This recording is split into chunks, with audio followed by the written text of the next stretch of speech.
Management मंत्र बॉटर 10 बातें जो कृष्ण के जीवन को बनाती है। महानतम जीवन प्रबंधन के लिए सबसे श्रेष्ठ सूत्र। 4 वर्ष पहले जन्म से लेकर देहत्याग तक भगवान कृष्ण के जीवन की लगभग हर घटना में कोई सूत्र है। युद्ध भूमि पर दिया गया गीता का उपदेश संसार का श्रेष्ठतम ज्ञान माना जाता है। मैनेजमेंट मास्टर कहें या जगत गुरु गिरधारी कहें या रण छोड़, भगवान कृष्ण के जितने नाम हैं उतनी कहानियां। जीवन जीने के तरीके को अगर किसी ने परिभाषित किया है तो वो कृष्ण है। कर्म से होकर परमात्मा तक जाने वाले मार्ग को उन्हीं ने बताया है। संसार से वैराग्य को सिरे से नकारा, कर्म का कोई विकल्प नहीं ये सिद्ध किया। कृष्ण कहते हैं, मैं हर हाल में आता हूं, जब पाप और अत्याचार का अंधकार होता है तब भी, जब प्रेम और भक्ति का उजाला होता है तब भी। दोनों ही परिस्थिति में मेरा आना निश्चित है।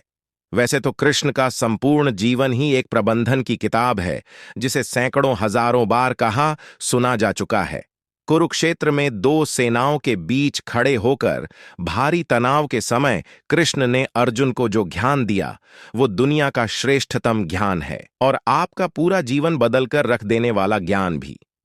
आवश्यकता हमारी है, हम उनके जीवन से लेना क्या चाहते हैं।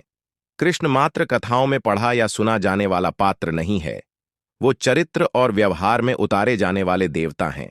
कृष्ण से सीखें कैसे जीवन को श्रेष्ठ बनाया जाए। 10 बातें हैं जो अगर व्यवहार में उतार लीं तो सफलता निश्चित मिलेगी। 1, शुरू से अंत तक जीवन संघर्ष ही है। कारागृह में जन्मे कृष्ण, पैदा होते ही रात में यमुना पार कर गोकुल ले जाया गया। तीसरे दिन पुतना मारने आ गई। यहां से शुरू हुआ संघर्ष देह त्यागने से पहले द्वारिका डुबोने तक रहा। कृष्ण का जीवन कहता है, आप कोई भी हो, संसार में आए हैं तो संघर्ष हमेशा रहेगा। मानव जीवन में आकर परमात्मा भी सांसारिक चुनौतियों से बच नहीं सकता। कृष्ण ने कभी किसी बात की शिकायत नहीं की, हर परिस्थिति को जिया और जीता। कृष्ण कहते हैं, परिस्थितियों से भागो मत, उसके सामने डटकर खड़े हो जाओ, क्योंकि कर्म करना ही मानव जीवन का पहला कर्तव्य है। हम कर्मों से ही परेशानियों से जीत सकते हैं। 2, स्वस्थ शरीर से ही विजय है। कृष्ण का बचपन माखन मिश्री खाते हुए गुजरा। आज भी भोग लगाते हैं हम, लेकिन यह संकेत कुछ और है। आहार अच्छा हो, शुद्ध हो, बल देने वाला हो। बचपन में शरीर को अच्छा आहार मिलेगा तो ही इंसान युवा होकर वीर बनेगा। शरीर को स्वस्थ रखना है तो बचपन से ध्यान देने की जरूरत है। ये पेरेंटिंग के दौर से गुजर रहे युवाओं के लिए बड़ा मैसेज है। अपने बच्चों को ऐसा खाना दें जो उनको बल दे, सिर्फ स्वाद के लिए ही ना खिलाएं, तभी वे बड़े होकर स्वयं को और समाज को सही दिशा में ले जा पाएंगे। 3, पढ़ाई किताबी ना हो, रचनात्मक हो। कृष्ण ने अपनी शिक्षा मध्य प्रदेश के उज्जैन में सांदीपनी ऋषि के आश्रम में रहकर पूरी की थी। कहा जाता है 64 दिन में उन्होंने 64 कलाओं का ज्ञान हासिल कर लिया था। वैदिक ज्ञान के अलावा उन्होंने कलाएं सीखीं। शिक्षा ऐसी ही होनी चाहिए जो हमारे व्यक्तित्व का रचनात्मक विकास करे। संगीत, नृत्य, युद्ध सहित 64 कलाओं कृष्ण के व्यक्तित्व का हिस्सा हैं। बच्चों में कोरा ज्ञान न भरें, उनकी रचनात्मकता को नए आयाम मिलें, ऐसी शिक्षा व्यवस्था हो।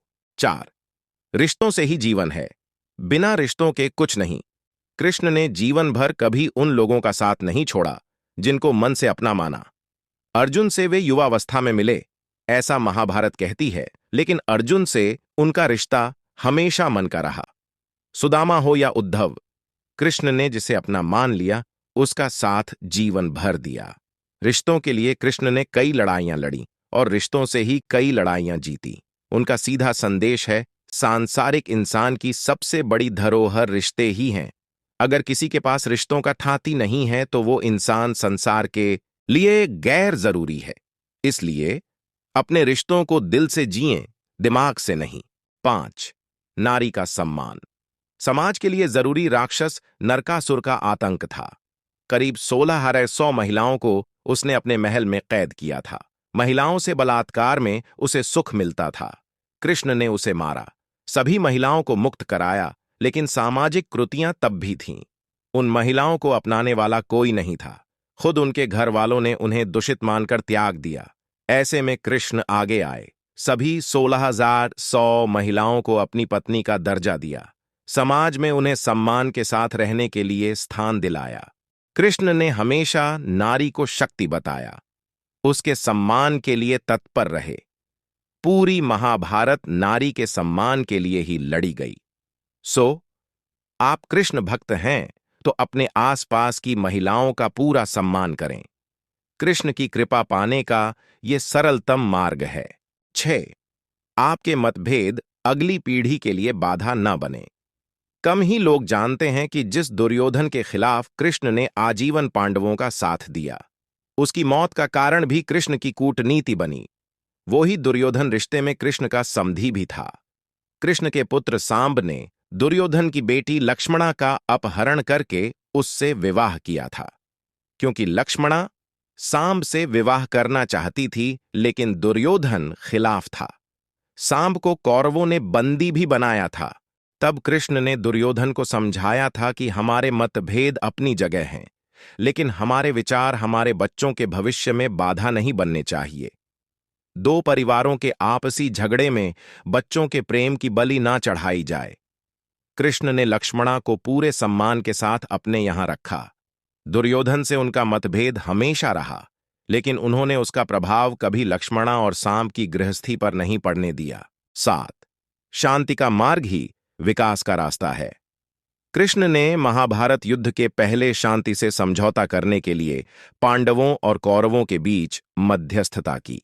हालांकि दोनों ही पक्ष युद्ध लड़ने के लिए आतुर थे, लेकिन कृष्ण ने हमेशा चाहा कि कैसे भी युद्ध टल जाए। झगड़ों से कभी समस्याओं का समाधान नहीं होता है। शांति के मार्ग पर चलकर ही हम समाज का रचनात्मक विकास कर सकते हैं। कृष्ण ने समाज की शांति से मन की शांति तक दुनिया को यह समझाया कि कोई भी परेशानी तब तक मिट नहीं सकती जब तक वहां शांति ना हो, फिर चाहे वो समाज हो या हमारा खुद का मन। शांति से ही सुख मिल सकता है, साधनों से नहीं। 8. हमेशा दूरगामी परिणाम सोचें। महाभारत में जुए की घटना के बाद पांडवों को वनवास हो गया। कृष्ण ने अर्जुन को समझाया कि यह समय भविष्य के लिए तैयारी करने का है। महादेव शिव, देवराज इंद्र और दुर्गा की तपस्या करने को कहा। कृष्ण जानते थे कि दुर्योधन को कितना भी समझाया जाए, वो पांडवों को कभी उनका राज्य नहीं लौटाएगा। तब शक्ति और सामर्थ्य की जरूरत होगी। कर्ण के कुंडल कवच पांडवों की जीत में आड़े आएंगे, ये भी वे जानते थे। उन्होंने हर चीज पर बहुत दूरगामी सोच रखी। कोई भी फैसला तात्कालिक आवेश में नहीं लिया। हर चीज के लिए आने वाली पीढ़ियों तक का सोचा। यही सोच समाज का निर्माण करती है। 9. हर परिस्थिति में मन शांत और दिमाग स्थिर रहे। पांडवों के राजसूय यज्ञ में शिशुपाल कृष्ण को अपशब्द कहता रहा। छोटा भाई था, लेकिन मर्यादाएं तोड़ दीं। पूरी सभा चकित थी, कुछ क्रोधित भी थे, लेकिन कृष्ण शांत थे, मुस्कुरा रहे थे। शांति दूत बनकर गए तो दुर्योधन ने अपमान किया। कृष्ण शांत रहे। अगर हमारा दिमाग स्थिर है, मन शांत है, तभी हम कोई सही निर्णय ले पाएंगे। आवेश में हमेशा हादसे होते हैं, ये कृष्ण सिखाते हैं। विपरीत परिस्थितियों में भी कभी विचलित नहीं होने का गुण कृष्ण से बेहतर कोई नहीं जानता। 10. लीडर बने, श्रेय लेने की होड़ से बचें। कृष्ण ने दुनिया भर के राजाओं को जीता था। जहां ऐसे राजाओं का राज्य था जो भ्रष्ट थे, जैसे जरासंघ, लेकिन कभी किसी राजा का सिंहासन नहीं छीना। कृष्ण के पूरे जीवन में कभी ऐसा नहीं हुआ कि उन्होंने किसी राजा को मारकर उसका शासन खुद लिया हो। जरासंघ को मारकर उसके बेटे को राजा बनाया, जो चरित्र का अच्छा था। सभी जगह ऐसे लोगों को बैठाया जो धर्म को जानते थे। कभी किंग नहीं बने, हमेशा किंग मेकर की भूमिका में रहे। महाभारत युद्ध में भी खुद हथियार नहीं उठाया, पूरा युद्ध कूटनी से लड़ा। पांडवों को सलाह देते रहे, लेकिन जीतने का श्रेय भीम और अर्जुन को दिया। श्रीमद् भागवत गीता में भगवान श्री कृष्ण के उपदेशों का वर्णन है। भगवान श्री कृष्ण ने अर्जुन के माध्यम से संसार को गीता का उपदेश दिया था। कृष्ण ने अर्जुन को गीता का पाठ तब पढ़ाया था जब उनके कदम महाभारत युद्ध की युद्ध भूमि में डगमगाने लगे थे।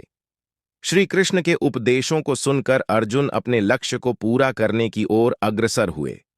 कहा जाता है कि गीता में जीवन की हर एक परेशानी का हल मिल जाता है। गीता में कही गई श्री कृष्ण की बातें आज भी जीवन में आगे बढ़ते रहने की प्रेरणा देती हैं। ऐसे में किसी भी परेशानी का हल पाने और जीवन में सफलता पाने के लिए गीता की कुछ बातों का ध्यान रखना चाहिए। माना जाता है कि जो भी व्यक्ति गीता की इन 5 बातों का जीवन में अनुसरण कर लेता है, वह हर काम में जरूर विजय हासिल कर लेता है। ये रहे गीता के अनमोल उपदेश जो जीवन को नई राह दिखाते हैं। फल की इच्छा छोड़ कर्म पर ध्यान देना चाहिए। गीता में श्री कृष्ण ने कहा है कि मनुष्य को फल की इच्छा छोड़कर कर्म पर ध्यान देना चाहिए। मनुष्य जैसा कर्म करता है, उसे फल भी उसी के अनुरूप मिलता है। इसलिए व्यक्ति को अच्छे कर्म करते रहना चाहिए। स्वयं का आकलन श्री कृष्ण के अनुसार व्यक्ति को खुद से बेहतर कोई नहीं जान सकता। इसलिए स्वयं का आकलन करना बेहद जरूरी है। गीता में कहा गया है कि जो व्यक्ति अपने गुणों और कमियों को जान लेता है, वह अपने व्यक्तित्व का निर्माण करके हर काम में सफलता प्राप्त कर सकता है। मन पर नियंत्रण। हमारा मन ही हमारे दुखों का कारण होता है। ऐसे में श्री कृष्ण ने गीता में कहा है कि जिस व्यक्ति ने अपने मन पर काबू पा लिया, वह मन में पैदा होने वाली बेकार की चिंताओं और इच्छाओं से भी दूर रहता है। साथ ही व्यक्ति को अपने लक्ष्य को भी आसानी से प्राप्त कर लेता है। तथा क्रोध पर काबू रखें। क्रोध में व्यक्ति नियंत्रण खो बैठता है और आवेश में आकर गलत कार्य कर देता है। यहां तक कि कभी-कभी गुस्से में व्यक्ति खुद का अहित कर बैठता है। गीता में श्री कृष्ण ने बताया है कि क्रोध को खुद पर हावी नहीं होने देना चाहिए। यदि गुस्सा आए तो स्वयं को शांत रखने का प्रयास करें। 5वां स्पष्ट नजरिया। गीता के अनुसार व्यक्ति को संदेह या संशय का स्थिति में नहीं रहना चाहिए। जो लोग संशय का स्थिति में रहते हैं, उनका भला नहीं हो सकता है। जीवन में स्पष्ट नजरिया होना चाहिए।